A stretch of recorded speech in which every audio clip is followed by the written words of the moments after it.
Nadie recuerda con exactitud dónde empezó todo. Algunos registros señalan una pequeña aldea en las afueras de Santiago de Chile. Otros, un poblado olvidado de la mano de Dios en la zona rural de Honduras. Pero en una cosa, todas las fuentes coinciden. Al principio, nadie le dio importancia. Otra nota más en la columna de sucesos. Ganado destrozado, extraños sonidos en el bosque, desapariciones nocturnas que nadie se atrevía a investigar. Las autoridades culparon a los animales salvajes. Los periódicos pasaron página. La humanidad, como siempre, ignoró la advertencia. Pero en algún lugar de los Andes chilenos, algo despertaba. Se llamaba Matis Guzmán, veterinario rural, acostumbrado a recorrer largas distancias en su polvorienta camioneta pick-up por vacas enfermas, caballos heridos y perros envenenados. El frío de las montañas curte la piel y la voluntad. Matis era un hombre práctico, pero lo que vio aquel otoño rompió su pensamiento lógico, construido durante años. Todo comenzó con una llamada urgente desde una hacienda cerca de Talca. El dueño, un hombre pálido y tembloroso, apenas podía hablar. «Están muertas, todas», balbuceó, señalando con manos ensangrentadas hacia el establo. Matis entró con cautela. La escena recordaba una masacre ritual. Más de 30 ovejas con las gargantas cortadas, las entrañas arrancadas, los huesos roídos. Pero no había rastros de puma ni de perros. Lo que había sucedido allí no podía ser obra de un animal conocido. Según los trabajadores, aquella noche, entre la niebla, se vislumbró una figura gigantesca, ojos como brasas incandescentes, un rugido tan potente que sacudió las paredes. Uno de los trabajadores, Jorge, nunca regresó. 2 días después, solo encontraron su pierna izquierda en un canal de riego, roída hasta el hueso. Mientras tanto, en el otro extremo del continente, en el estado mexicano de Chiapas, una serie de desapariciones comenzaba a sembrar la alarma en las comunidades indígenas. Lo que antes se consideraban leyendas, el nahual, el hombre jaguar, la lechuza fantasma, ahora adquiría formas aterradoras en las pesadillas colectivas. Los cuerpos se encontraban días después, colgados de los árboles, descuartizados, con heridas desgarradoras de garras y pechos destrozados por colmillos. Las autoridades culpaban a los cárteles de la droga, pero los ancianos sabían. Eso no era obra de humanos. El primer video viral apareció a finales de marzo. Lo grabó un turista argentino que viajaba por Bolivia. Había acampado cerca del lago Titicaca. La cámara registró una silueta borrosa y temblorosa. Una figura bípeda, cubierta de pelo oscuro, corría a una velocidad inimaginable por la orilla. Se oían gritos, y de fondo, un aullido diferente a cualquier bestia conocida. El video fue declarado falso, pero el número de casos similares comenzó a crecer exponencialmente. Colombia, Perú, Guatemala, barrios de Caracas. En todas partes se informaba de ataques nocturnos, cuerpos desfigurados y algo cada vez más extraño. Los testigos afirmaban que los monstruos hablaban, no con palabras, con gruñidos, con estertores, pero no eran simples sonidos. Había un sentido, un pensamiento. El primer enfrentamiento directo entre un humano y una criatura ocurrió en la provincia argentina de Salta. Un grupo de cazadores encontró una cueva. Pensaron que allí se escondía un oso o un loco. Entraron armados. Solo uno salió con vida.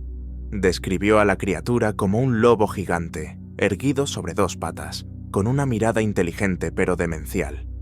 «No es una bestia, es peor», repetía una y otra vez, hasta que una semana después se pegó un tiro con su propia escopeta. En Lima, el virólogo español Daniel Álzaga estudió un fragmento de piel encontrado en uno de los cuerpos y descubrió células que no deberían existir, estructuras híbridas, mitocondrias superactivas, un ADN en constante mutación. Álzaga fue uno de los primeros en atreverse a llamarlo por su nombre, licantropía vírica. Nadie entendía cómo se propagaba. No era una infección común. Se decía que uno podía contagiarse simplemente escuchando el aullido. Otros afirmaban que era una antigua maldición. Los gobiernos lo negaban todo, pero los ataques aumentaban. Demasiados, demasiado distantes entre sí. Algo se estaba gestando. En una noche sin luna, en el centro histórico de Quito, decenas de personas salieron despavoridas de un café literario. Un testigo grabó cómo, de la nada, una sombra saltó desde un tejado y en un instante decapitó a un turista español. La criatura, cubierta de sangre, miró directamente al objetivo de la cámara antes de disolverse en los callejones. 2 semanas después, la mitad del barrio estaba abandonado. Mientras tanto, Matis en Chile continuaba su investigación. Animales infectados con comportamiento agresivo, zonas donde la tecnología fallaba y gente común que comenzaba a tener sueños vívidos. Sobre el bosque, la luna llena y una especie de llamada proveniente de las profundidades de la Tierra. Uno de sus amigos, el periodista Jorge Mella, desapareció tras publicar un artículo titulado «Los señores de la sangre». Lo último que Uspel hacer fue dejar un mensaje de voz con gritos. «¡No son bestias! ¡Ellos nos organizan! ¡Están cazando!». Y entonces comenzó la verdadera propagación. Ya no eran incidentes aislados, eran manadas de oscuridad y colmillos. En Nicaragua, un campamento de refugiados fue aniquilado en cuestión de minutos. En Cuba, se avistaron criaturas nadando hacia la costa entre las olas. En Paraguay, un pelotón entero de soldados fue encontrado colgado de los árboles, sin ojos, con símbolos grabados en la frente. Era el principio del fin, pero el mundo aún se negaba a reconocerlo. Matis comprendió. La verdad se ocultaba más profundamente que un simple virus. En una vieja iglesia mapuche, encontró un antiguo códice con símbolos, los mismos que aparecían en los cuerpos, y una profecía. Cuando la luna se tiña de sangre 3 veces seguidas, los guardianes del instinto se alzarán para devorar el mundo de los hombres. La primera luna de sangre ya había salido. Quedaban 2. Había pasado una semana desde la primera luna de sangre. Se alzó sobre Latinoamérica como un presagio espeluznante. Rojo sangre, sin una sola nube, como si el universo mismo mirara hacia el abismo. La gente tomaba fotos, las publicaba en redes sociales, bromeaba sobre el fin del mundo. Nadie sabía que era, de hecho, su heraldo. Destacamentos militares en Colombia desaparecían en patrullas enteras en la selva amazónica.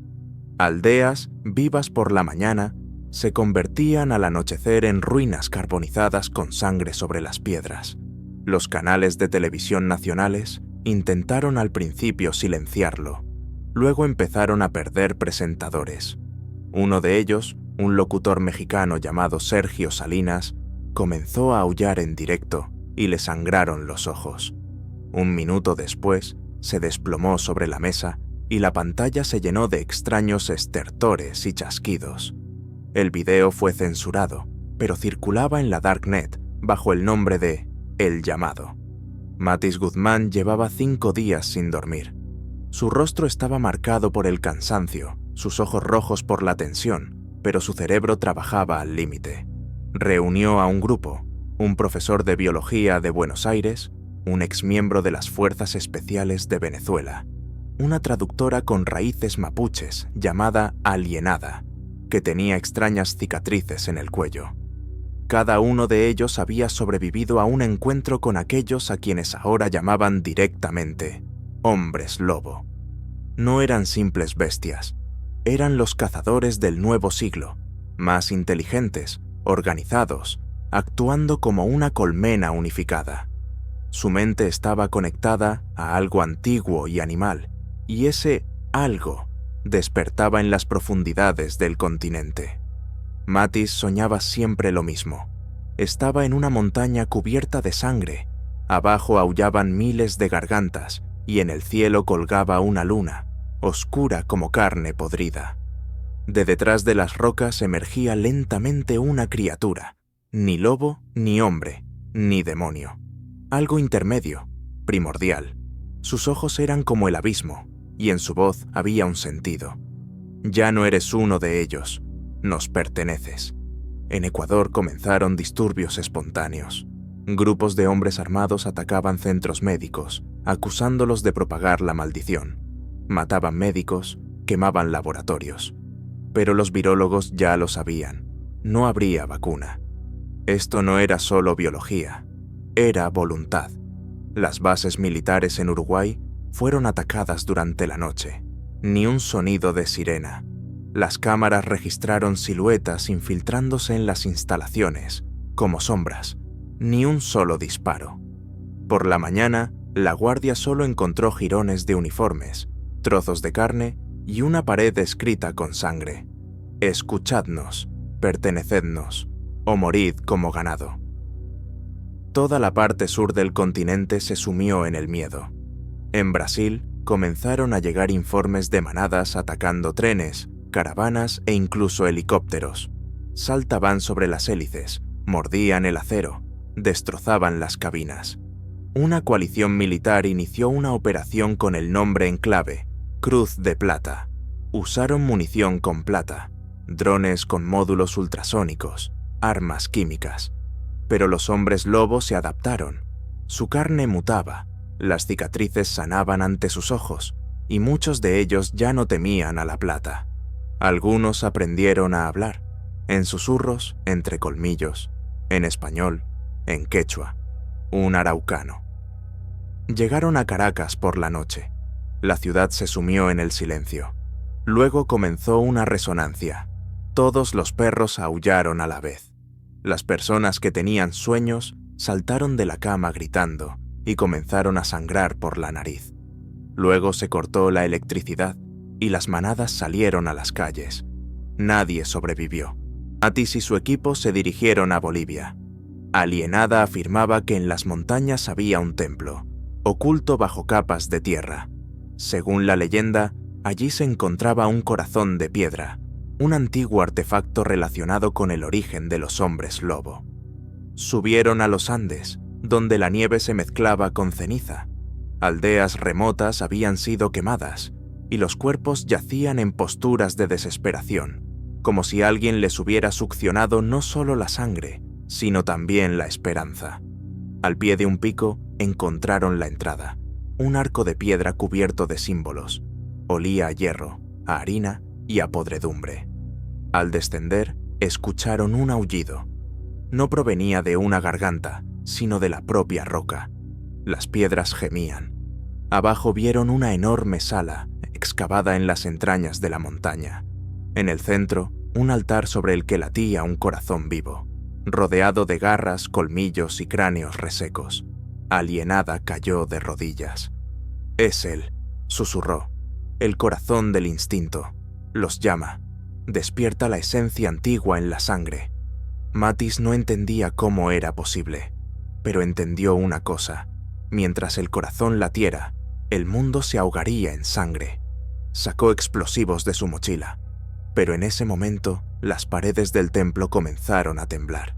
De las sombras emergió él, el primero, el más antiguo, negro como el petróleo, más alto que cualquier hombre, con el cuerpo cubierto de cicatrices rituales. Su voz no sonaba, estaba dentro de la cabeza. «¿Crees que eres humano? Naciste bestia, todos vosotros, pero lo olvidasteis. Hemos venido a recordaros, y tú serás mi heraldo». La criatura se abalanzó sobre Matis. Las piedras volaron, Alienada gritó, y en los ojos de Matis brilló una nueva verdad. Oía la llamada. Sentía cómo sus músculos se tensaban, cómo sus uñas se convertían en garras, cómo algo despertaba en su interior. Él sobrevivió, los demás no. Pero cuando salió de las montañas, ya no había miedo en sus ojos. Lo sabía. La humanidad no se salvaría a sí misma, porque ya no estaba sola, y en el cielo se alzaba la segunda luna de sangre. Santiago, Chile.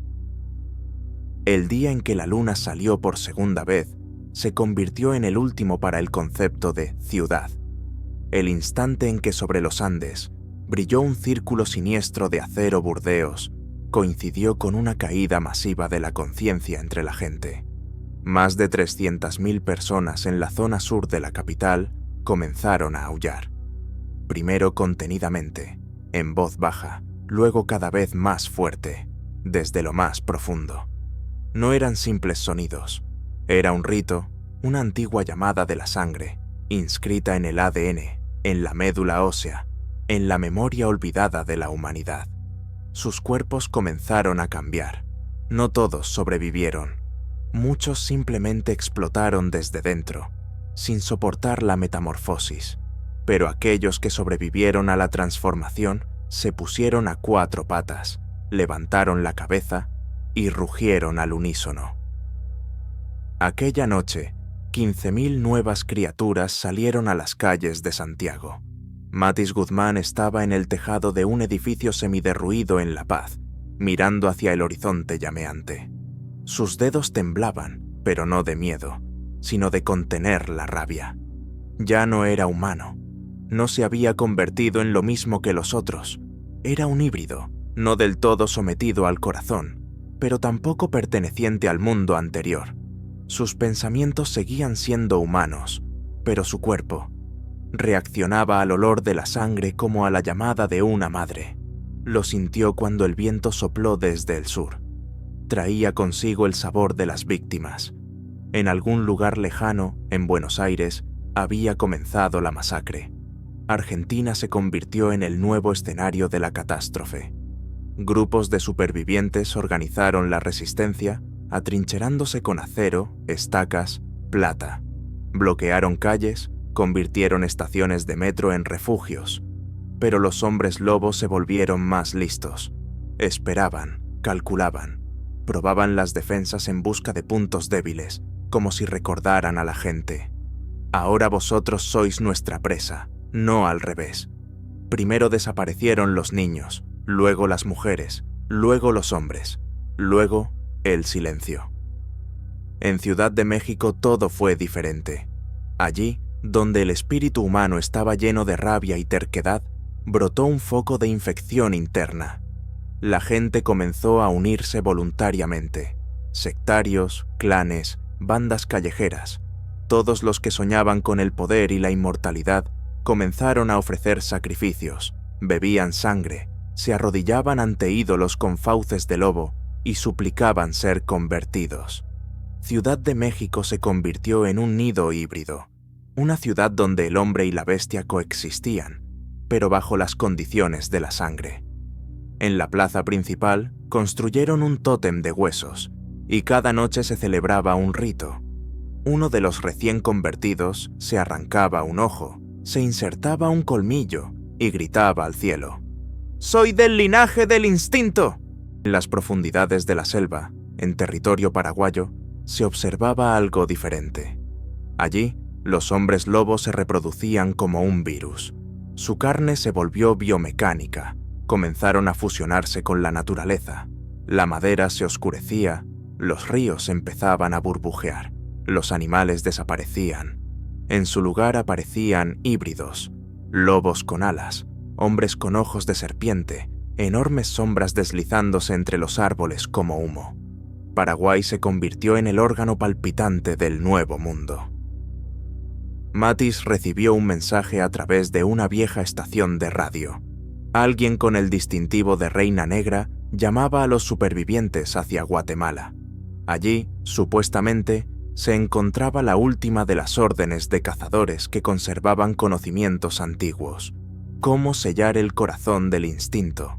Allí también, según la leyenda, se encontraba un artefacto que podía romper la conexión entre los mundos. Un cuchillo forjado con metal caído del cielo. Lo llamaban la aguja del cielo. Matis no sabía quién era esa Reina Negra, pero algo se agitó en su interior. El corazón del instinto latía en su pecho. Sentía como cada ritmo le recordaba que era un traidor a su especie. Pero aún podía elegir. Se dirigió a Guatemala. El camino fue un infierno. Ciudades destruidas, multitudes de infectados, sombras en las montañas, árboles decapitados en cuyas copas colgaban esqueletos humanos, entrelazados en patrones. Atravesó las cenizas de Honduras, donde pueblos enteros estaban abandonados, pero en las casas aún había tazas de café calientes y sangre en las almohadas de los niños. Eso solo significaba una cosa: las criaturas estaban cerca, y no solo mataban, observaban. Cuando llegó a las ruinas de la ciudad de Zacapa, vio por primera vez el segundo nivel de evolución del hombre lobo. Esta criatura se movía a 4 patas, pero con un cráneo cubierto de armadura. Sus ojos brillaban con una luz azul, y con cada gota de su saliva caía al suelo un moho que corroía la piedra. Matis le disparó 5 veces, con plata, ácido, incluso plasma. Inútil. Solo cuando susurró el nombre que había oído en sueños, Taalurak, la criatura se detuvo. Inclinó la cabeza, como si lo reconociera. Luego se alejó, y desapareció entre la maleza. Matis comprendió. Estaba cambiando. No era simplemente un superviviente, era un mensajero de algo más antiguo. Encontró el campamento de la Reina Negra. Eran monjes con ametralladoras, mujeres enmascaradas, niños con ojos como bestias, pero con mentes como filósofos. La Reina Negra resultó ser una anciana con la piel como corteza quemada y una voz parecida al susurro de hojas secas. «Has venido porque crees que puedes salvarte», dijo ella. «Pero tú no eres Matis. Ahora eres el portador del corazón. Está en ti. Puedes destruirlo todo o cortar el hilo». Le entregó la aguja del cielo. La hoja era negra, delgada, fría incluso en el fuego. O te la clavas a ti mismo o en el corazón en los Andes. Pero ten en cuenta, si te demoras, aparecerá el tercer amanecer. Y entonces ya nadie podrá detener el principio. En el cielo sobre México ya brillaba la tercera luna de sangre. Era 3 veces más grande que las anteriores, y los hombres lobo comenzaron a construir ciudades.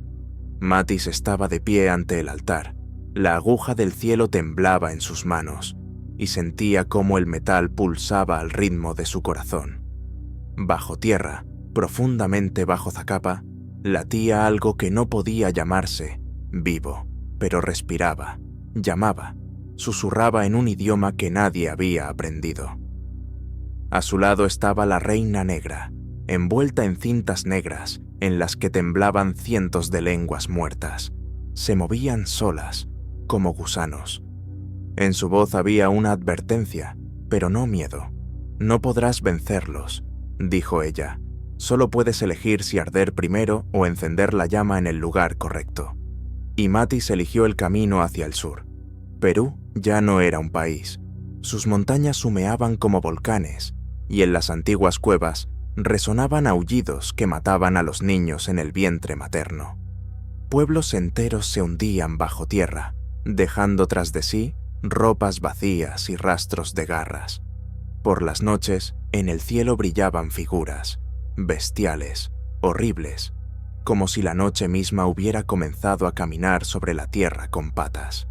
Y en algún lugar de las ruinas de Machu Picchu, rodeado de barricadas de cráneos humanos, latía el corazón. No era solo un objeto, era un órgano vivo, enorme como la carrocería de un camión, pulsando carne, cubierto de venas por las que fluía sangre negra. Cada uno de sus latidos iba acompañado de un rugido, cuyo eco resonaba por toda Sudamérica. Era la fuente del instinto, el núcleo de una nueva raza, la raíz de la enfermedad. Matis se abría paso hacia él a través del infierno. Vio como un ejército de hombres lobo, ahora con alas, con colas escamosas, con 3 pares de ojos, asaltaba los bastiones del viejo ejército de los hombres. Los últimos supervivientes, unidos en una coalición común, se enfrentaban con estacas de plata, granadas y espadas forjadas con viejos raíles de tren. Se les llamaba los guardias del umbral. Quedaban menos de 500. Sabían que el fin estaba cerca, pero se negaron a retroceder. Cuando Matis entró en su campamento, nadie creyó que siguiera siendo humano. Su olor ya era diferente, sus movimientos demasiado precisos, sus ojos demasiado oscuros. Pero la Reina Negra había enviado un mensaje por delante, y le abrieron paso. Descendieron al cráter donde latía el corazón. A cada vuelta, las paredes se movían. De ellas surgían manos, hocicos, fauces, como si la propia montaña estuviera viva. La sangre antigua había impregnado la piedra, y todo alrededor se pudría, emanando un olor agrio y pegajoso a muerte. En un momento dado, Mattis vaciló.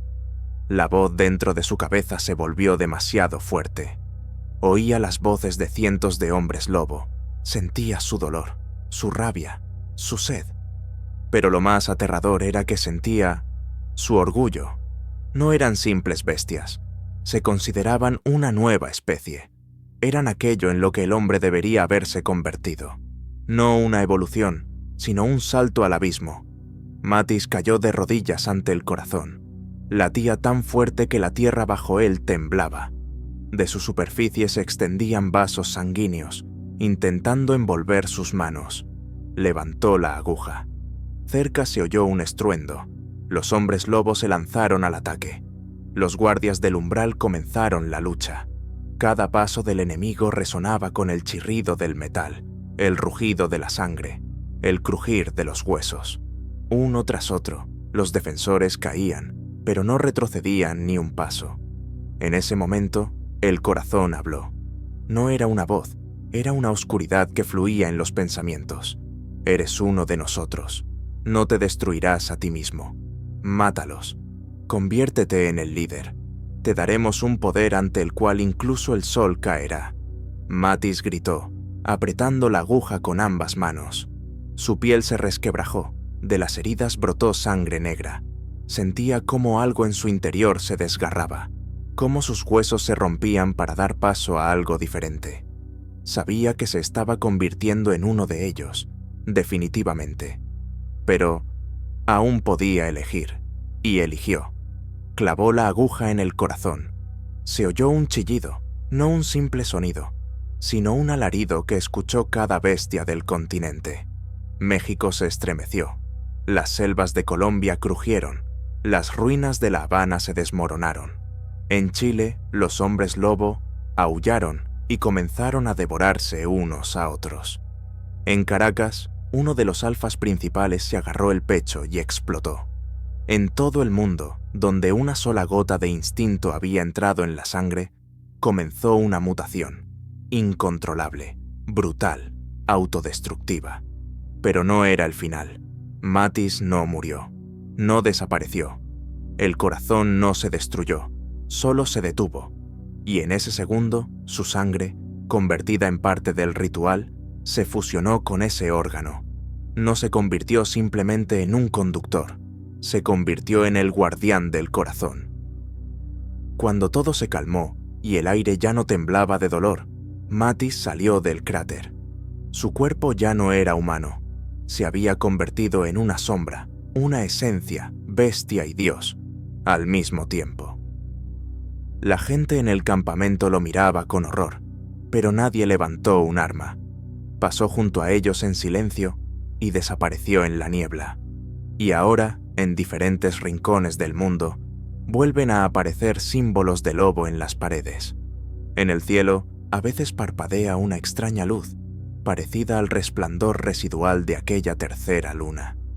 La gente siente cómo, por la noche, algo le susurra bajo la cama.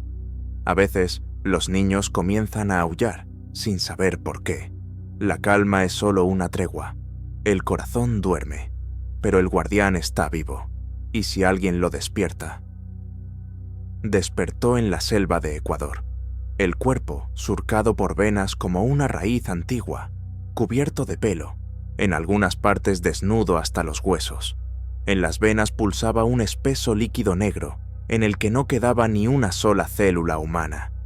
Su conciencia flotaba en algún lugar entre la oscuridad y el instinto. Alrededor, el bosque podrido. Los pájaros ya no cantaban, las hojas se cubrían de baba y manchas negras. La tierra era blanda como la carne. Todo aquí vivía solo para una cosa, alimentar al hombre lobo en el que latía el corazón. Mattis ya no conocía su nombre, lo llamaban de otra manera. En Lima, en las ruinas de un centro de radio, sonó una señal interceptada. El pastor de las fieras. No solo había renacido, se había convertido en el comienzo de una nueva era. Dondequiera que pasara, la tierra se ennegrecía, los árboles comenzaban a moverse, en los lagos aparecían ojos.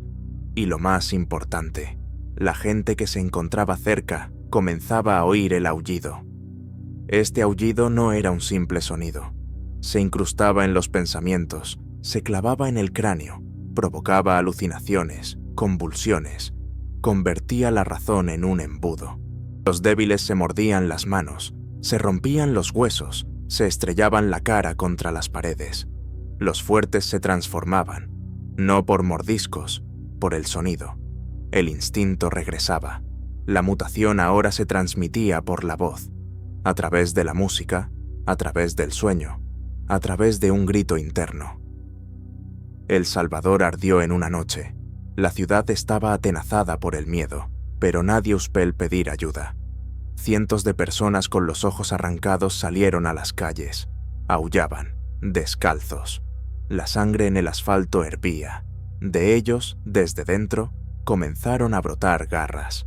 La ciudad estaba rodeada por militares, pero ninguno salió de allí con vida. Uno de los oficiales, con armadura y máscara, lo último que murmuró antes de morir fue: «No es un virus, es una maldición. Ya estaba en nosotros. Nicaragua, Venezuela, Bolivia. En todas partes donde había la más mínima sospecha de un brote de instinto, aparecían nuevas manadas. No como las de antes. Estos hombres lobo no se escondían. Eran enormes, algunos de 3 metros de altura a la cruz. Sus ojos brillaban con un fuego verde. Sus garras no eran de hueso, sino de metal. Aparecían de repente, de la nada, de los sueños, de la arena, de las sombras. Sus líderes, los alfas, ahora podían hablar. No con la boca, con la mente. Su habla se oía directamente en la cabeza. La gente se volvía loca por esa cercanía. Algunos se convertían en esclavos, otros en carne. Los alfas se daban festines en mataderos donde la gente misma entraba en los establos. Nadie podía ya explicar por qué. El miedo tenía un nombre, el llamado, y era imposible detenerlo. Matis, ahora el pastor, estaba sentado sobre los escombros de una antigua torre en Quito. A su alrededor, hordas. Unos estaban erguidos sobre sus patas traseras, con bocas parecidas a fosas abiertas. Otros se movían como arañas, con torso humano. Cada uno de ellos había nacido del dolor.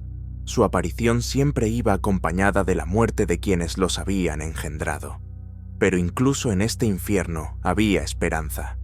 En Ciudad de México, en el viejo sótano de la catedral, se escondía la orden. Los restos de la última línea auténtica de cazadores. Se hacían llamar los vástagos de plata.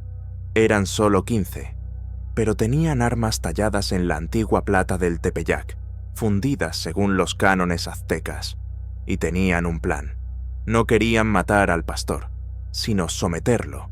Para ello necesitaban encontrar a la Virgen de Sangre, la única que conservaba una partícula de la memoria prehistórica de la humanidad antes de que el llamado comenzara a existir. A la Virgen la habían visto en el sur de Chile, donde la nieve se tiñó de rojo, pero los lobos no pisaban. Decían que había caminado sobre el hielo, dejando tras de sí un rastro de huesos.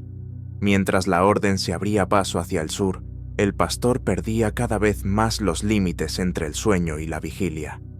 En su mente vivían miles de voces. Veía el nacimiento de hombres lobo en España. Sí, la ola ya había cruzado el océano. En Sevilla ya había focos. Madrid se cerró con toque de queda. Francia transmitió una señal de alarma. Incluso entre los militares aparecieron síntomas, y el mundo entero comenzó a comprender. Esto no era una desgracia local, no era una infección, era un renacimiento. Solo éramos una forma de transición. Sonaba la voz en su interior. Tú eres el nuevo Adán. Ellas son tus Evas. El mundo será reescrito con dientes, garras y miedo. Pero en algún lugar profundo aún latía un pensamiento. Matis, No el pastor, un fragmento, pequeño, pero aún vivía. Recordaba a su madre, el sonido de una flauta, el olor de la lluvia, y quería elegir. Y eso significaba que aún se podía luchar. La orden estaba cerca. Los hombres lobos seguían multiplicándose, y la Virgen de Sangre ya sabía que iban tras ella. El viento en el sur de Chile no era simplemente frío. Cortaba como un cuchillo, susurraba en una lengua muerta. Traía el olor de una sangre que nadie había derramado, pero que todos los vivos sentían. Las montañas temblaban, como si algo bajo el hielo estuviera a punto de despertar, y en el centro de todo ese horror estaba ella, la Virgen de Sangre, pálida como la muerte, con ojos que nunca parpadeaban y una vena que le recorría la frente hasta la barbilla, pulsando con una luz carmesí. La acompañaban cuervos, sin ojos, pero con picos de plata. No graznaban, susurraban. La orden estaba casi en su objetivo. De los 15 cazadores supervivientes quedaban 9. 4 fueron destrozados en las montañas, 2 devorados por los suyos cuando no soportaron el llamado. Pero los que llegaron no eran simples hombres, estaban forjados por el miedo. Cada uno tenía un tatuaje de plata en el cuerpo, profundamente bajo la piel, que pulsaba al acercarse el instinto. Los guiaba el padre Elías, un sacerdote mudo que se comunicaba por gestos, pero cada uno de los combatientes sentía su voluntad como un clavo de acero en el cráneo. Cuando llegaron ante la Virgen, ella ya los esperaba. «No os salvaré», susurró. «Os daré dolor, verdadero, y si lo aceptáis, quizás alguno de vosotros sobreviva para arder el último». Nadie objetó. Se acercó a cada uno, les tocó la frente y en los ojos de todos brilló una llama. Por un segundo, cada uno vio cómo sería el mundo si el pastor vencía. Ciudades donde no quedaban hombres, solo manadas, escuelas convertidas en nidos, niños naciendo directamente con forma de lobo, un cielo cubierto por una siniestra ondulación, oscura como jirones de piel. Después de eso, nadie más dudó. El pastor sintió su aproximación. Estaba sentado entre los escombros de Caracas, donde abajo vagaban cientos de hombres lobo. Algunos tenían 2 cabezas, otros estaban cubiertos de hueso en lugar de pelo. Excavaban la tierra, como si buscaran el origen de la podredumbre, y en sus gargantas borboteaba habla humana. Pero nadie se atrevía a acercarse al centro del círculo donde él estaba sentado, porque sus ojos ardían. Estaba en trance. Veía a la Virgen. Ella le hablaba, desde dentro. «Quieres ser un dios, pero solo eres un recipiente. Aceptaste el corazón, pero no lo domaste. Y yo soy quien puede arrancarlo de nuevo», rugió. Al instante, cientos de bestias cayeron postradas. Algunas comenzaron a morderse entre sí en un ataque de furia. El pastor se levantó. Su altura superaba los 4 metros, la espalda cubierta por un caparazón cristalizado. De sus hombros crecían cuernos, como los de un ciervo, solo que de carne viva. Su voz ya no era voz, era un zumbido que distorsionaba el aire. Anunció la marcha. Sur, sangre, financial.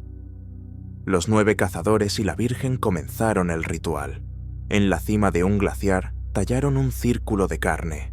Sí, había carne bajo el hielo. Una criatura antigua, primordial. No muerta, sino congelada, con millones de ojos, como un espejo de todas las pesadillas. Usaron sangre de un báculo de plata para iniciar el aliento final. Este ritual no era un ataque, era una llamada, una contrallamada, un aullido que incluso los hombres lobos sentían con terror. Cuando el pastor lo oyó, se detuvo. Sus manadas comenzaron a tambalearse, a caer, a chillar. Algunos se desgarraban las gargantas. Los alfas gritaban en una lengua antigua, pero nada podían hacer. Una nueva fuerza los llamaba de vuelta a la oscuridad primordial, y el pastor sintió dolor, verdadero. Volvió a ver a su madre, vio su vieja casa, Vio el rostro de la chica que una vez amó. Todo eso había desaparecido, pero regresó por un instante, y eso fue suficiente.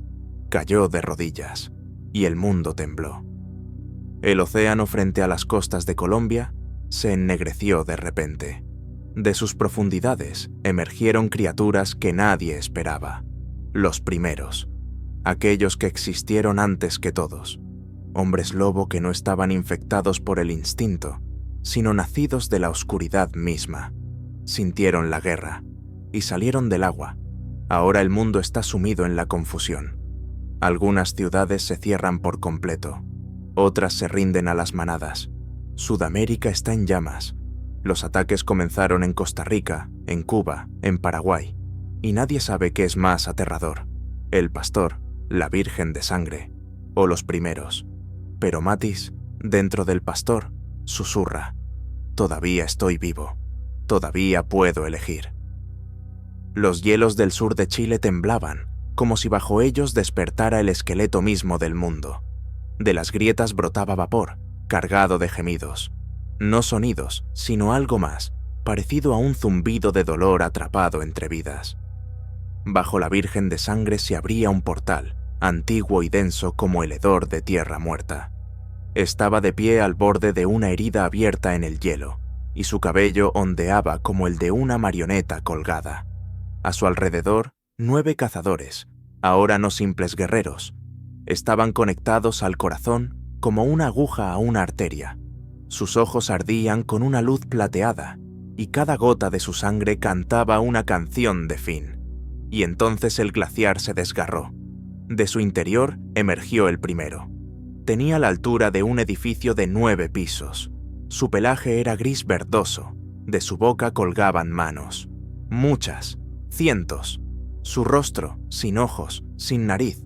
Solo un agujero del que manaba una niebla negra. No emitía sonido. Pero cuando dio un paso sobre el hielo, la tierra tembló hasta Uruguay. Tras él salieron otros. Los primeros. Eran 7. 7 primeros, cada uno con una deformidad diferente, un horror distinto.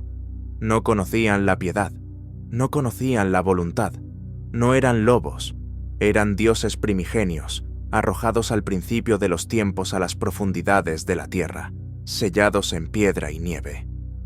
Pero el aullido del pastor los había liberado. El pastor sintió su llegada. Se detuvo en medio de un Buenos Aires destruido, donde por las noches aullaban las torres. Su cuerpo se rompía a sí mismo. De su espalda crecían nuevos apéndices. Su cuello se alargó. Sus manos se convirtieron en armas. Ya no era un hombre lobo. Era la peste. Pero dentro, en algún lugar entre las capas de mutación, el alma de Matis gritó. Vio a la Virgen de Sangre. Ella caminaba hacia él, sola, sin cazadores, solo ella, descalza, por calles anegadas de sangre.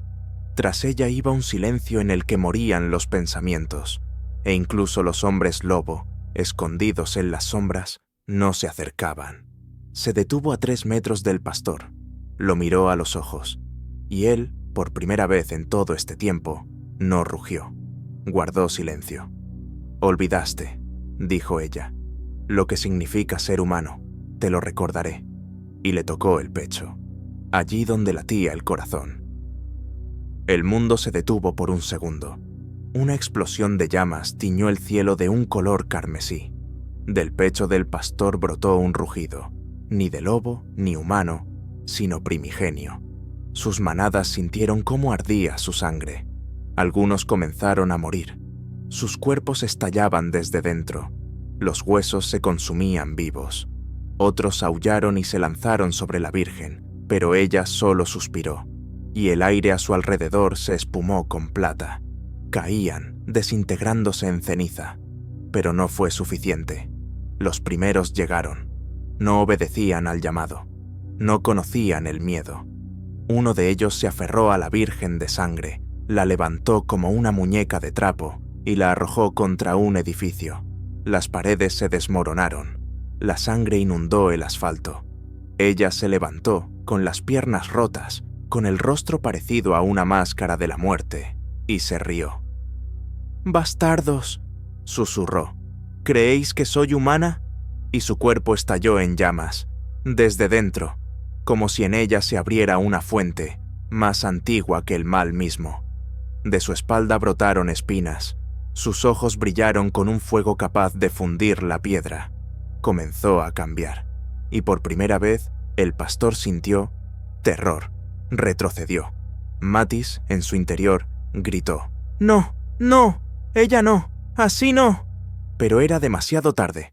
La Virgen de Sangre no era una víctima, era un candado, el último, y ahora, al abrirse, no solo liberó una fuerza capaz de luchar contra los primigenios, sino que destruyó el equilibrio. Matadioses y engendros demoníacos ahora convergían en un mismo punto. La batalla se desató en las calles de la Patagonia. Las montañas se resquebrajaban. La tierra lloraba fuego. La gente que quedaba intentaba huir, pero incluso el sonido de los pasos les provocaba la locura. Los cazadores, ahora semidioses, luchaban contra moles lupinas, cortándolas con cadenas de plata. Uno de los cazadores, de nombre David, saltó sobre la espalda de un primero y se inmoló junto a él, solo para ralentizarlo un segundo. Eso fue suficiente para que el pastor comprendiera.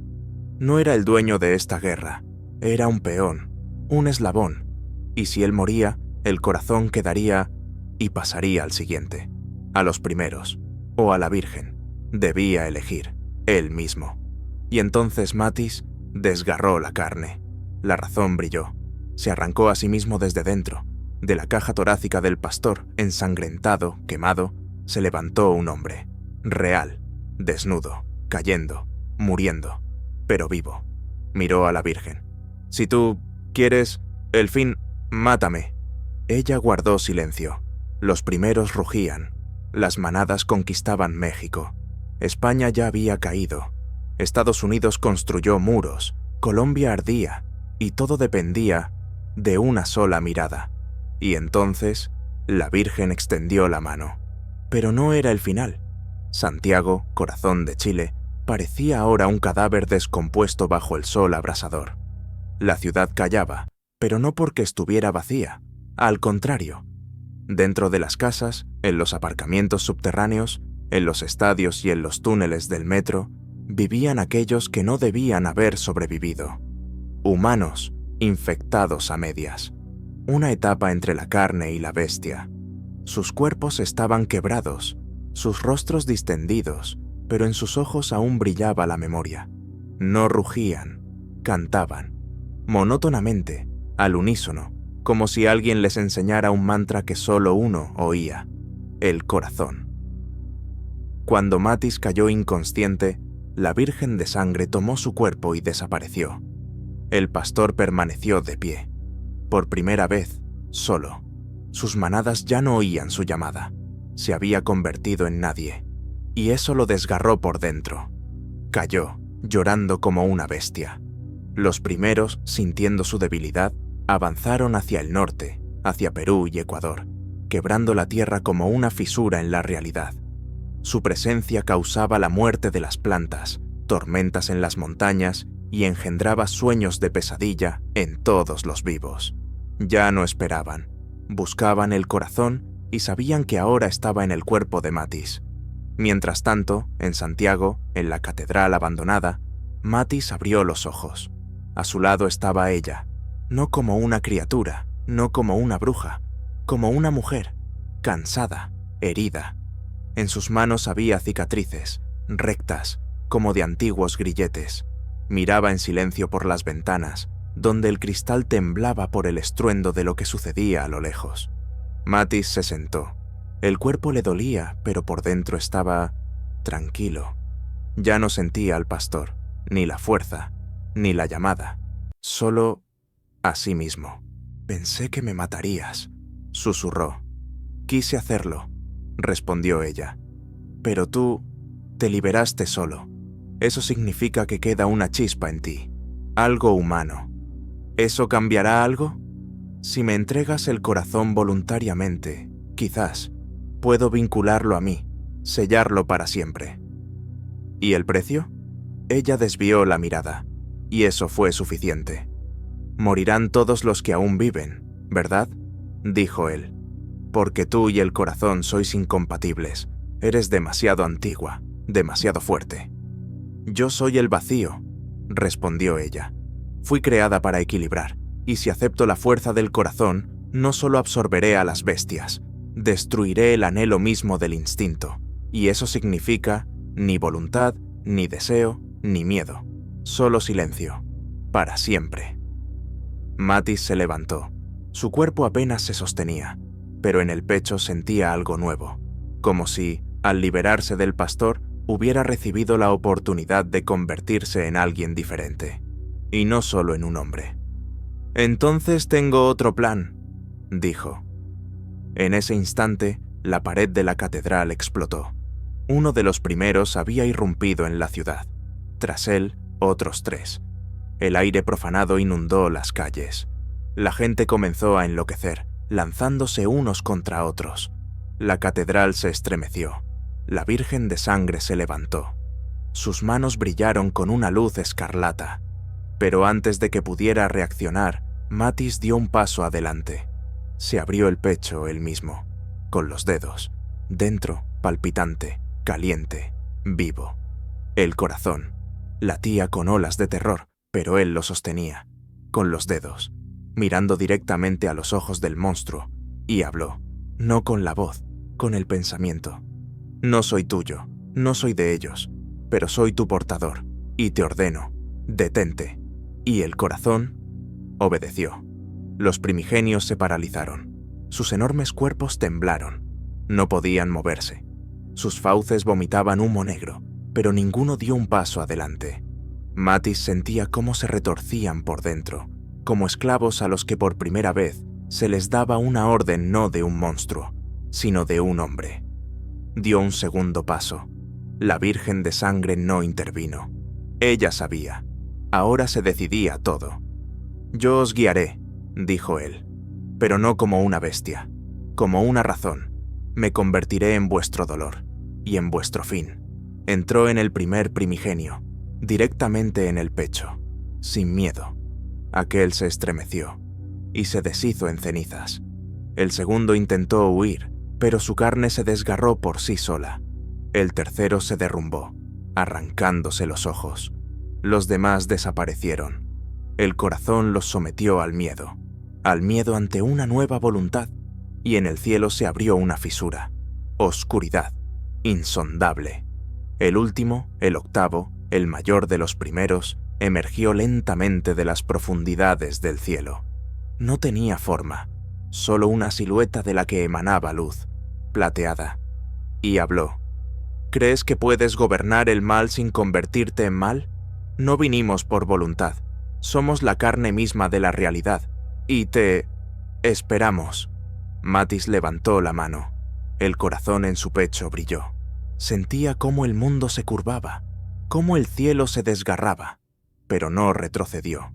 Ahora él era su juez, ¿pero lo lograría?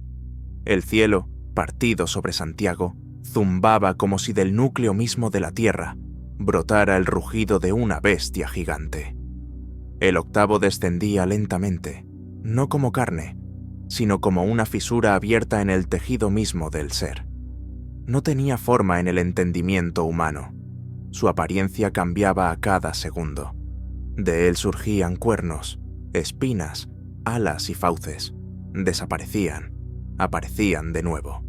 Todo lo que hacía era mirar, ni siquiera con los ojos. Estaba presente, y eso era suficiente para que los árboles alrededor se secaran y el aire se convirtiera en ceniza. Aquellos que quedaban en la ciudad, no infectados, no hombres lobo, sino simples supervivientes, comenzaron a caer de rodillas, muriendo sin un grito. Simplemente se les detenía el corazón, en el cuerpo, en el cerebro, en el espíritu. Mattis estaba de pie, envuelto en una tormenta de energía.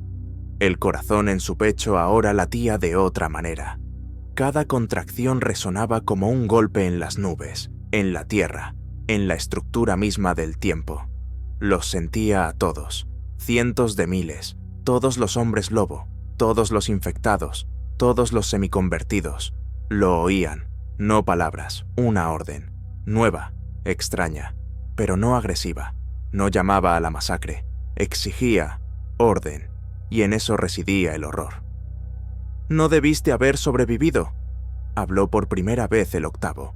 Su voz no sonaba en los oídos, sonaba en los huesos. «Vinimos cuando el hombre olvidó cómo temer a la oscuridad. Vinimos a recordar, y tú te convertiste en una barricada, una desviación, un sueño enfermo de control». «Yo no controlo», respondió Mathis. «Yo elijo». «No entendiste», retumbó el octavo. «No hay elección, solo hay hambre, solo podredumbre, solo el regreso a la fuente». Mathis dio un paso adelante. Con cada segundo su cuerpo cambiaba. Ya no era simplemente humano. Su piel brillaba como metal y sus venas resplandecían desde dentro. Sus pupilas se convirtieron en gotas brillantes de plata fundida. Pero su rostro seguía siendo humano. Precisamente eso era lo que aterraba. «Hablas del hambre como de una ley», susurró. «Pero yo he visto otra verdad. La sentí cuando era el pastor. La bestia no debe vencer, pero tampoco debe morir. Es parte de nosotros. No la exterminaré. La ataré». La palabra «ataré» quedó suspendida en el aire, como una cuchilla, y el octavo se abalanzó sobre él, de golpe, sin sonido, sin aviso. El espacio se contrajo, y Mathis se encontró dentro de un abismo. No de oscuridad, sino de verdadero vacío. Un lugar donde no existe el tiempo, ni el sonido, ni el dolor. Solo él y él, personalidad y reflejo. En ese vacío, el octavo atacó no con garras, sino con memoria. Arrojó sobre Mathis todos los asesinatos que había cometido como pastor, todos los rostros, la mujer en España, el niño en Colombia, el anciano en Argentina, cientos, miles. Las voces gritaban en su mente, mordían, envenenaban. Mathis vaciló. Comenzó a caer. El pecho le ardía. El corazón latía demasiado rápido. Parecía que un instante más y explotaría desde dentro. Pero entonces recordó a la Virgen de Sangre, no como un monstruo, sino como una mujer, que eligió no matar, que vio en él a un ser humano. Se aferró a ese sentimiento, lo extrajo del abismo mismo. Y el corazón respondió. Un destello de luz desgarró el vacío. Mathis salió de él, portando una esfera de luz pulsante, rodeada de sombras. Ni bien, ni mal. Equilibrio. La arrojó contra el octavo, y en ese momento el mundo se detuvo. Silencio. Un segundo. Una grieta. Y una explosión. No en el aire, no en la tierra, en la conciencia. Los hombres lobo de todo el planeta se derrumbaron, retorciéndose en convulsiones. La gente comenzó a llorar sin motivo. Los niños dejaron de dormir. Y el cielo cambió. Las estrellas palidecieron, porque el equilibrio se había restaurado. El octavo no murió, desapareció, sellado en el corazón mismo. Ahora, dentro de Mathis, se convirtió en un recipiente, y esa misma noche, la Virgen de Sangre volvió a él. «Lo cambiaste todo», dijo ella, «pero no venciste, solo lo aplazaste». «Lo sé», respondió él, «pero ahora tenemos una oportunidad». Y le tendió la mano. Ella la tomó, sin magia, sin horror, y en la selva amazónica, entre las ruinas de una antigua ciudad, se abrió una nueva fisura. Y de allí emergió algo, parecido a un niño, pero sus ojos estaban vacíos. Las selvas amazónicas, como un ser vivo, temblaban ante la proximidad de lo desconocido. El aire sobre las copas de los árboles se espesó, como si la propia naturaleza intentara ocultar lo que sucedía al mundo. Pero ya era demasiado tarde. La fisura en la tierra, abierta entre las ruinas de un antiguo templo, siseaba y pulsaba, como carne herida. De sus entrañas emergió una criatura, vagamente parecida a un niño, pero solo en apariencia. Su piel era pálida y casi transparente. A través de ella se veían finas venas iridiscentes por las que fluía un líquido negro como la tinta. Los ojos no eran ojos, sino 2 agujeros que absorbían la luz. No emitía ningún sonido, pero todo ser vivo a su alrededor, pájaros, insectos, incluso serpientes, se paralizó. Algunos murieron en el acto. Dio el primer paso y la hierba a su alrededor se ennegreció, pudriéndose en segundos. No era simplemente una criatura, era una señal. Algo nuevo comenzaba. Mientras la mayoría de las capitales del mundo intentaban lamerse las heridas de la invasión de los hombres lobo, Latinoamérica seguía siendo el epicentro. Colombia se sumió en la sombra, Bolivia en el silencio. Paraguay y Uruguay fueron engullidos sin explicación. Quienes intentaban huir hablaban de sombras que no reflejaban la luz, de niños que caminaban por el techo y de voces que provenían de los espejos. Pero todos estos testimonios terminaban igual, en silencio. Mathis sentía todo esto. No dormía, no comía. El corazón en su pecho latía como un reactor nuclear. Lo sabía. El octavo no había desaparecido. Estaba dentro, y con él algo más grande, algo que no había despertado del todo, pero estaba en camino. Y ahora había llegado. El niño de la Amazonía era su mensajero. ¿O su hijo? La Virgen de Sangre estaba sentada en el tejado de un hospital en ruinas en Sao Paulo. Miraba el horizonte, donde el sol carmesí ya no brillaba, sino que solo observaba. A su lado estaba Mathis. Guardaba silencio, no por miedo, por comprensión. Demasiadas cosas habían cambiado. «Están evolucionando», dijo ella. «No solo infectan, no solo someten, construyen, ensamblan una estructura, biológica, mental, y todo esto a tu alrededor». «Yo no los controlo», respondió él en voz baja. «Solo contengo lo que hay dentro. Por ahora». En ese momento, en el cielo sobre Lima, la capital de Perú, apareció un gigantesco embudo.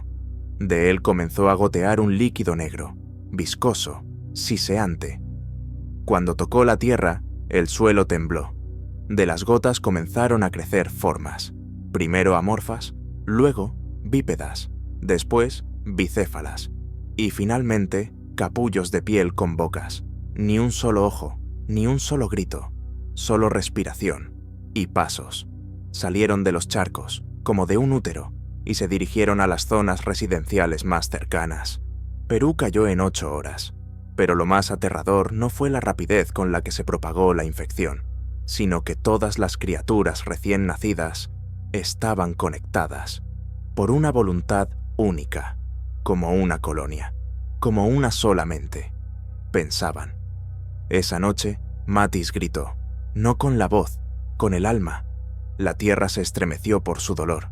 Se agarraba el pecho, donde el corazón de repente comenzó a cambiar de ritmo. El pulso se volvió irregular, agonizante, y en algún momento entendió. El octavo le hablaba. «Ellos son mis hijos, tú eres el recipiente. Conviértete en padre, o desaparece». Mathis cayó. El mundo a su alrededor comenzó a palidecer. Veía el futuro. Ya no había termómetros, el tiempo había dejado de ser lineal. La gente se convertía en biomasa, procesada en silencio. Las ciudades más grandes del mundo, en ruinas. Solo donde la oscuridad no había llegado, los supervivientes intentaban salvarse. México, Guatemala, parte de Cuba. Allí aún había bastiones de resistencia, pero era temporal. Y lo más importante, cada uno que moría a manos de las nuevas criaturas no moría. Su conciencia se fusionaba con el núcleo, alimentando la mente creciente. Se convertían en parte de él. Mathis, la última barrera.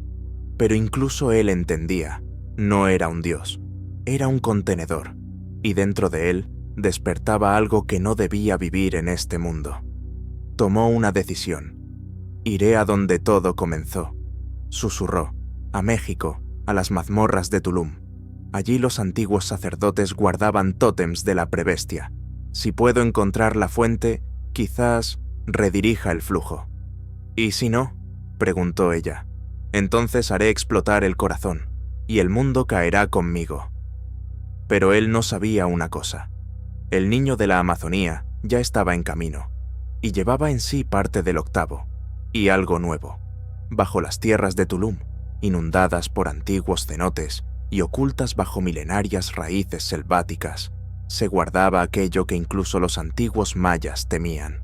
Sus sacerdotes llevaban a estas cuevas sacrificios, no a dioses, sino a una criatura cuyo nombre estaba prohibido pronunciar, no porque pudiera regresar, sino porque nunca se había ido. Matis caminaba por pasadizos inundados, desnudo de cintura para arriba, cubierto de cicatrices y jirones de tela. Su cuerpo brillaba en la oscuridad, como si bajo su piel fluyera mercurio lunar. La Virgen de Sangre iba a su lado. Los hombres lobo no se atrevían a seguirlos. Incluso los más antiguos de las manadas de México retrocedieron a las sombras, oliendo el hedor del miedo primigenio que emanaban las cuevas. En las paredes, pinturas rupestres, bestias con ojos de hombre, hombres con colmillos y fauces, cuerpos desmembrados de los que salían serpientes. Entre ellos, el signo del octavo, 8 garras entrelazadas clavándose en un corazón, pintado con sangre. Pero en el centro de las imágenes no estaba el octavo. Había un capullo, una masa redonda con bocas en su circunferencia. Debajo, una inscripción en una lengua muerta hace mucho tiempo. No es Dios, es el primero. No era el primer hombre lobo, susurró ella. Era aquello de lo que todos provinimos. Somos su reflejo. Él es el virus primordial. No una maldición, no magia. Una bacteria que adquirió razón y forma. Matis no respondió nada. Su corazón latía frenéticamente, reflejando el ritmo de algo mucho más profundo. El silencio zumbaba, como en el ojo de un huracán. Sentía que bajo sus pies la tierra misma pulsaba. Pronto llegaron a la cámara central, una cúpula, de decenas de metros de altura. En el centro, un pozo lleno de agua negra, y a su alrededor, 10 momias sentadas en postura de loto. Sus cuerpos estaban retorcidos, pero no destruidos. No se habían descompuesto. Al contrario, su carne parecía pétrea, con venas metálicas. Sus rostros, máscaras de horror. Una de ellas giró lentamente la cabeza. «Habéis llegado tarde», graznó. «Deberías estar muerto», respondió Matis. «Estábamos muertos, hasta que tú cobraste vida. Tú eres la llave, despertaste al octavo, y ahora despertarás al primero». Del pozo brotó una columna de vapor. Olía a muerte, a podredumbre, a un dulce sabor a hierro y a algo más antiguo que la sangre. La Virgen de Sangre siseó, retrocediendo. En su rostro aparecieron cicatrices, como de quemaduras. «Es él. Está despertando. No lo detendremos si no rompemos la cadena. La única forma es entregar el corazón». «¿Y quién lo aceptará?», preguntó Matis. «¿Yo? ¿Tú?». Ella guardó silencio. Pero entonces, de la sombra, apareció el niño de la Amazonía. Ahora se veía diferente. Su cuerpo se había alargado. Las venas ardían. De su espalda brotaban alas semitransparentes. No caminaba. Se deslizaba sobre la tierra. Se acercó al pozo y se detuvo. «Yo soy el primero», dijo con voz de infante y demonio a la vez. «Estuve en cada uno que alguna vez se transformó. Vosotros sois mis instrumentos, mis células. Me construís, sin siquiera saberlo». Matis se lanzó hacia adelante. Su cuerpo brilló. De su pecho brotaron garras, cuernos, luz. Se transformó en pura fuerza, en la encarnación del corazón. Como si explotara en movimiento, desgarrando el espacio, golpeó al niño. Un destello sacudió la cúpula. Las paredes comenzaron a derrumbarse. Las momias se deshicieron en polvo. Pero la criatura no desapareció. Solo se fragmentó, en miles de ojos, fauces, garras, que se dispersaron en todas direcciones y se absorbieron en la tierra, en el agua, en la carne, en la Virgen de Sangre. Ella gritó. Su cuerpo comenzó a cambiar, a desgarrarse, a crecer. Las venas estallaban, la piel se volvía plateada. «Está dentro de mí», gritó. «Matis, mátame». «No», susurró él acercándose. «Lo sacaré». La agarró por el corazón y comenzó a tirar. No con magia, no con fuerza, con dolor. Atravesó sus recuerdos, su miedo, cada trauma que había sufrido. Y allí, en el centro, encontró el residuo del primero. Era diminuto, pero incluso en esa forma, inmortal. Lo apretó en su puño y lo tragó. Silencio. Mattis se desplomó, pero no murió. Ahora en su pecho no solo latía el corazón, ahora estaban en él el octavo, el primero, y él mismo. El mundo tembló. En algún lugar de Honduras, en el cielo apareció una tercera luna. En Barcelona, la gente comenzó a nacer con ojos de lobo. En Chile, el agua de los ríos se volvió oscura y viscosa. La transmutación había comenzado. Por las calles de la destruida capital de Panamá, donde antaño brillaban rascacielos y los canales unían océanos, ahora fluían ríos de sangre. Enormes manadas de nuevos híbridos, ni del todo hombres lobo, ni del todo humanos, vagaban entre los esqueletos de los edificios. Sus rostros recordaban a los humanos, pero la piel estaba tensa, como una máscara bajo la cual se movía carne ajena. Los ojos vacíos, como los de peces ciegos. Las bocas, no en los rostros, sino en los vientres, espaldas, incluso en los codos. Emitían sonidos que recordaban a la risa infantil, pero distorsionada, podrida, como si alguien riera bajo el agua. Estas criaturas eran los primeros productos de la guerra interna que había comenzado en el cuerpo de Mattis. Ya no podía contener las voces. El octavo le susurraba antiguas palabras en una lengua olvidada, el lenguaje de la carne y los colmillos. El primero no hablaba, presionaba, sometiendo la conciencia no con lógica, sino con instinto. Era dolor, materia primordial, era el fin natural de la evolución, y no quería detenerse. Mattis no comía, no dormía, no sentía. Solo luchaba, y cada latido de su corazón se convertía en un terremoto en algún lugar de Latinoamérica. Su conflicto interno se sentía en la naturaleza. En El Salvador ardieron bosques enteros sin fuego. En Argentina desapareció un lago, evaporado en una noche. En la República Dominicana, delfines muertos con rostros humanos aparecieron en la playa. Mattis estaba en la cima de un cráter que se había formado en el lugar de la ciudad de David. El cráter respiraba. De su profundidad provenía un movimiento. Sabía que dentro crecía un núcleo. El primero había comenzado a construir un cuerpo, utilizando la energía que recibía a través de Mattis. Ahora los híbridos no eran simplemente un producto aleatorio de la infección. Estaban organizados. Construían una red nerviosa, conectando regiones. Cada infectado era un transmisor, y todos estaban dirigidos a uno solo, al cuerpo único que nacía en las entrañas. Mattis sentía cómo dentro de él se formaba un embudo de conciencias. Veía sus recuerdos, vidas ajenas, millones de imágenes, un sol en el que estaba sentado un lobo, una madre que en lugar de pecho tenía fauces, un anciano convirtiéndose en montaña. Sentía cómo su yo se disolvía. Entonces decidió, debo morir, pero no desaparecer. Se dirigió al sur, a Tierra del Fuego, a las montañas heladas y los vientos negros. Allí, en la profundidad de las corrientes antárticas, había un lugar donde la energía del mundo era pura. Si llegaba allí, quizás podría sellar al primero, aunque fuera a la costa de su propia vida. Pero los híbridos lo sabían, e iban tras él. Ya eran millones. No volaban, no reptaban, se movían como una ola, destruyéndolo todo. Para cuando Mattis entró en territorio chileno, ya lo seguía una masa que cubría la tierra como un mar. En los accesos a Punta Arenas, donde aún quedaban supervivientes, comenzó la última batalla.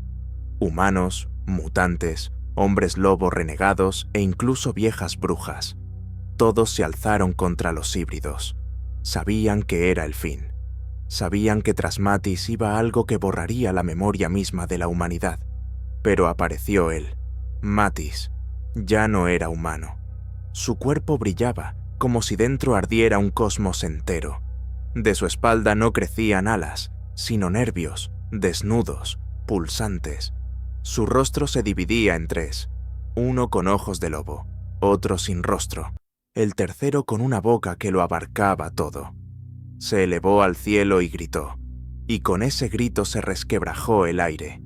La tierra tembló, los híbridos se paralizaron, y luego comenzaron a derretirse, como cera. No morían, regresaban a él, al corazón. Los absorbía a todos, para no permitir que el primero completara su evolución. Pero cuanto más absorbía, más cerca estaba el fin de su humanidad. Caía, ardía, no sangraba, sino que de él brotaban nuevas formas de vida que intentaban escapar. Era una puerta, carne, llave, víctima. Llegó a Tierra del Fuego. Allí, en la cima de una roca negra, arrancó el corazón de su pecho. Pero no latía, hablaba. Tu carne es un santuario, somos tus hijos, nos diste el mundo, ahora queremos las estrellas, gritó, y entonces el cielo se desgarró. De él cayó una lluvia, no de agua, sino de recuerdos, jirones de vida, sueños, tormentos. Cada uno que aún quedaba vivo recordó sus pecados, recordó quién había sido, qué había perdido, a qué temía, y en todos ellos sonaba la voz de Matis. Yo soy el corazón, yo soy el dolor, yo soy el padre, pero vosotros debéis elegir si ser humanos o sombra. Y comenzó una nueva era, no el fin, pero tampoco la salvación.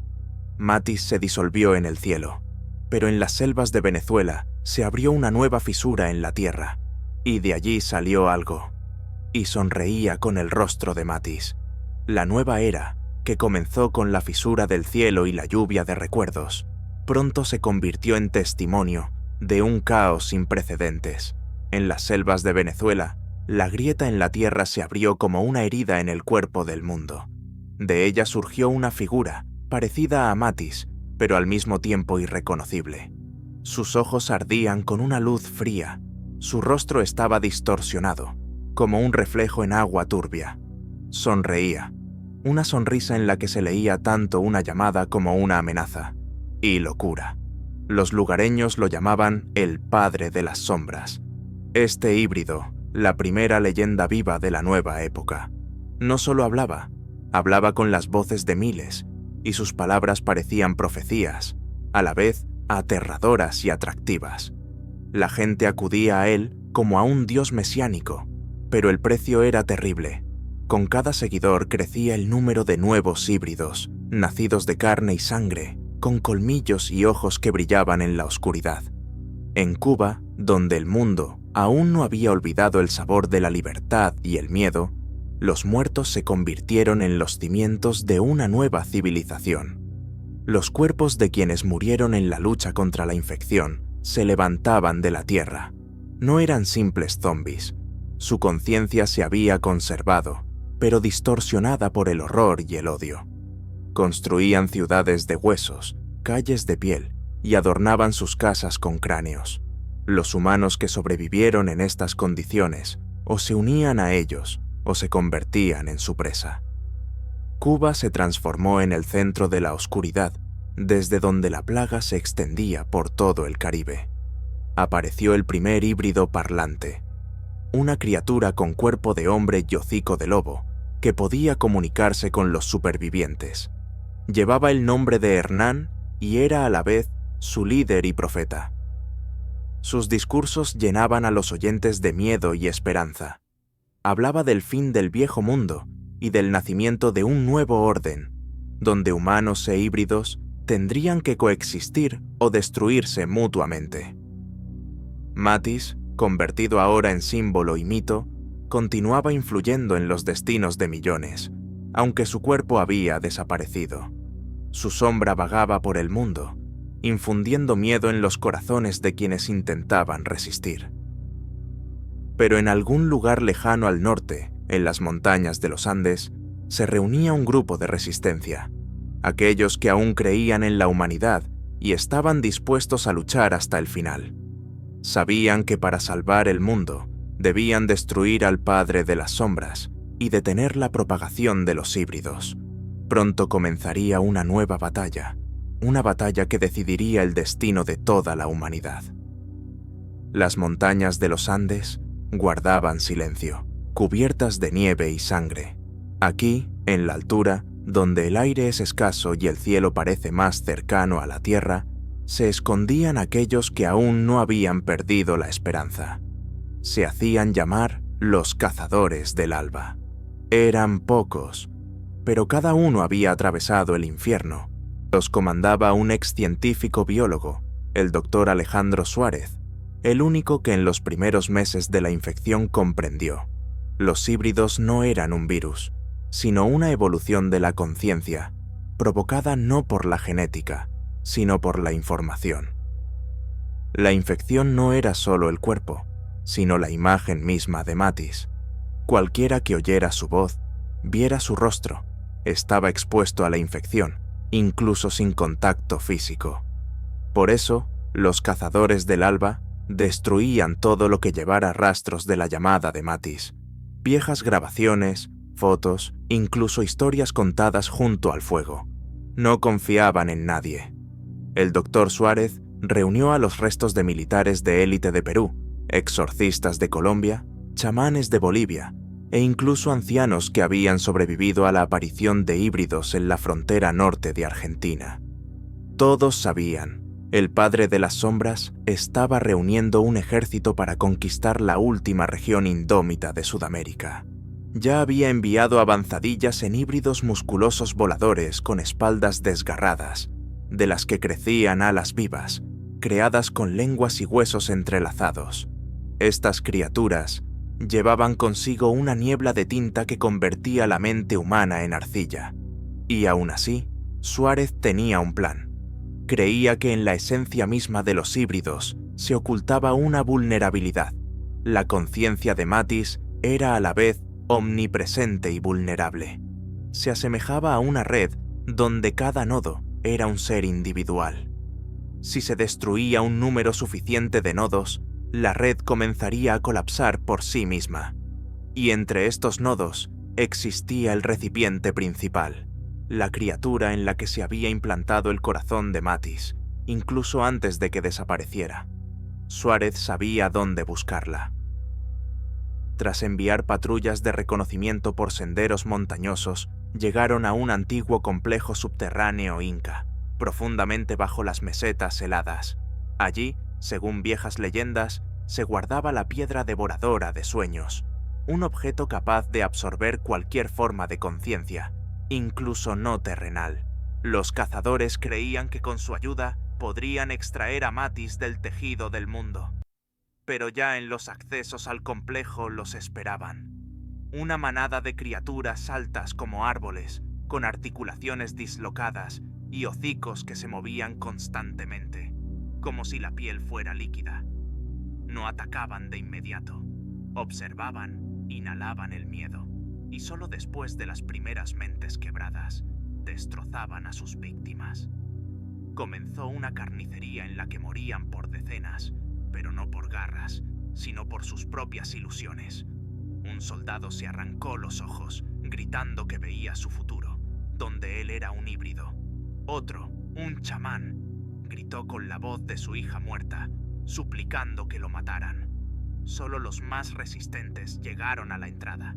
Cuando abrieron las puertas, los recibió el silencio, pero bajo sus pies pulsaba la tierra. Allí, en la profundidad, latía un corazón, envuelto en raíces, huesos y metal. Respiraba y hablaba. Habéis venido. Significa que estáis listos para convertiros en mí. Suárez dio un paso adelante. Sostenía en sus manos un arma, un báculo hecho de una aleación de plata y antigua madera de ayahuasca, saturado de nombres muertos. Lo levantó y lo descargó sobre el corazón. Se produjo una explosión de conciencias. Todos los que estaban dentro se encontraron en otro mundo, en el mundo del sueño, creado por Mathis. Allí no había cuerpos, solo reflejos. Todos miraron al cielo y vieron. Mathis estaba vivo. Estaba en todas partes. Observaba. No he muerto, me he convertido en parte de vosotros. Y ahora Vosotros os convertiréis en parte de mí. Gritos, pánico, destrucción. En el ensueño, los cuerpos se desintegraban, las personalidades se fusionaban.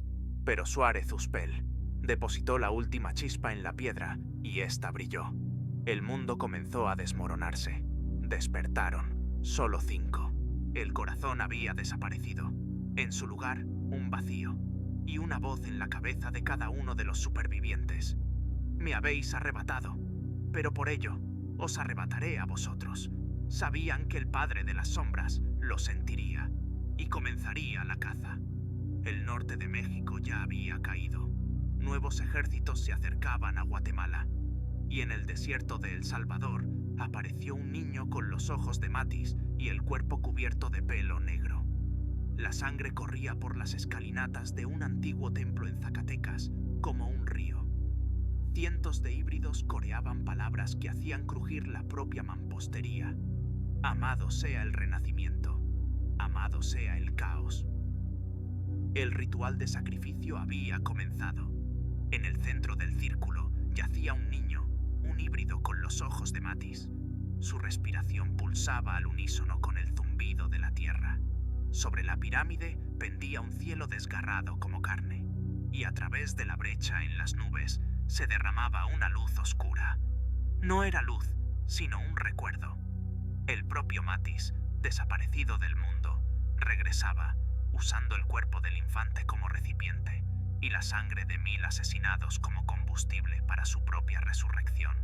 Al mismo tiempo, lejos al sur, en la destruida capital de Chile, los últimos supervivientes de los cazadores del alba se reunían para el golpe final.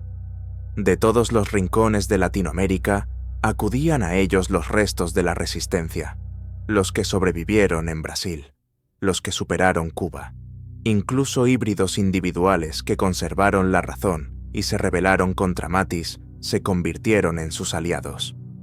Era una hermandad extraña, imposible, pero la humanidad no tenía otra oportunidad.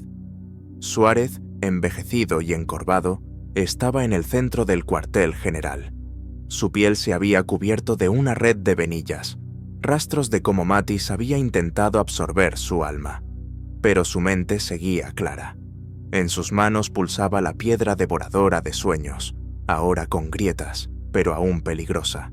Sabía que les quedaba una jugada. Iremos a Zacatecas, a través de todo México, a través del territorio de los híbridos, a través de la muerte, dijo. No debemos matar a Matis, debemos obligarlo a mirarse a sí mismo, obligarlo a darse cuenta de que se ha convertido en lo que odiaba. La columna partió.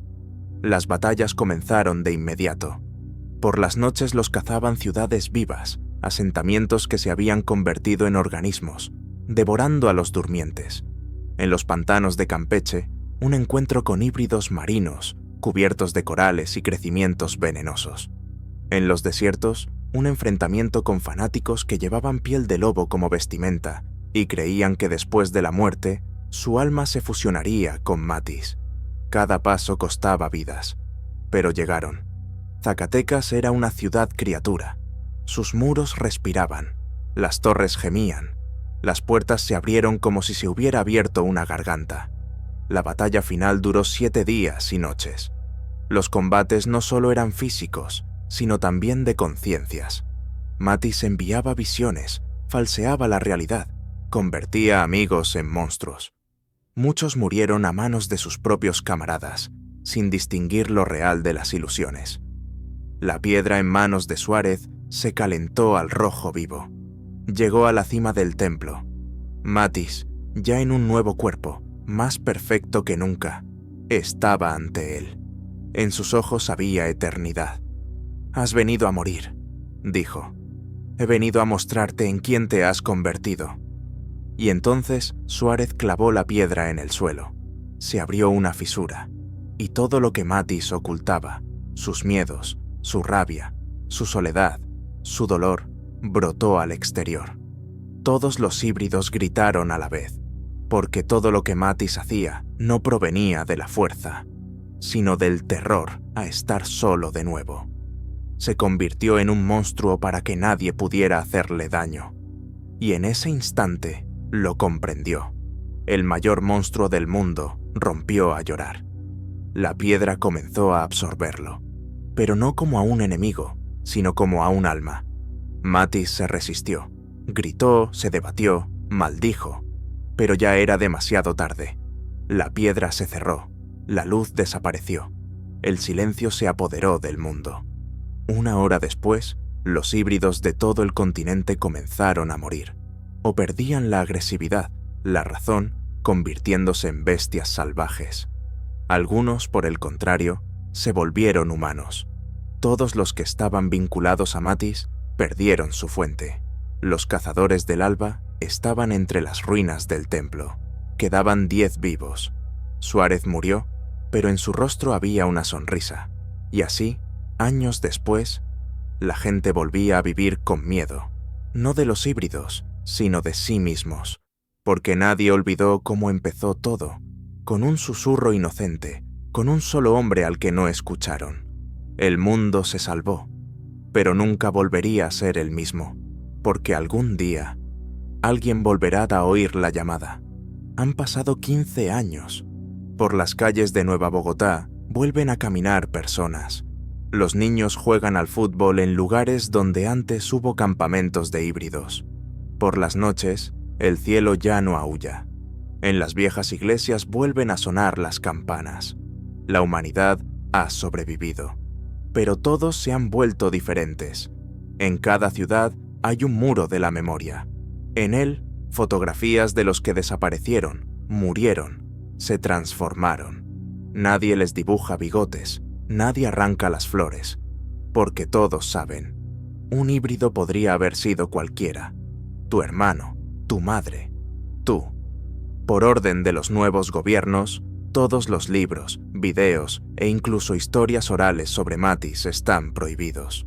Cualquier mención se castiga con el exilio, porque incluso su recuerdo puede despertar ondas de eco residuales, durmiendo en el ADN humano. Los científicos lo llaman huella psíquica. Los chamanes lo llaman la sombra en la sangre. La gente común, una maldición. Y aún así, incluso con control total, algo queda. A veces, por las tardes en los bares, los ancianos cuentan a los jóvenes historias de los días de los lobos. Y los adolescentes, jugando en túneles abandonados, gritan el nombre que no se puede olvidar. ¡Mattis! En algún lugar lejano, en una aldea de alta montaña en los Andes, nace una niña. Tiene ojos negros y cabello plateado. No llora. Simplemente mira. Al techo, al cielo, a la eternidad. En su ADN no hay mutaciones. Su madre está limpia. Su padre murió mucho antes de la infección. Pero en su frente, bajo la piel, en el espectro infrarrojo, se puede distinguir un diminuto patrón, como una espiral. No es visible a simple vista. Aparece solo cuando la niña ríe. Y en ese momento, en algún lugar de un viejo repetidor, desconectado hace mucho tiempo, en el sur de Venezuela, parpadea un indicador verde. Señal, host activo detectado. Mattis no murió. Simplemente espera.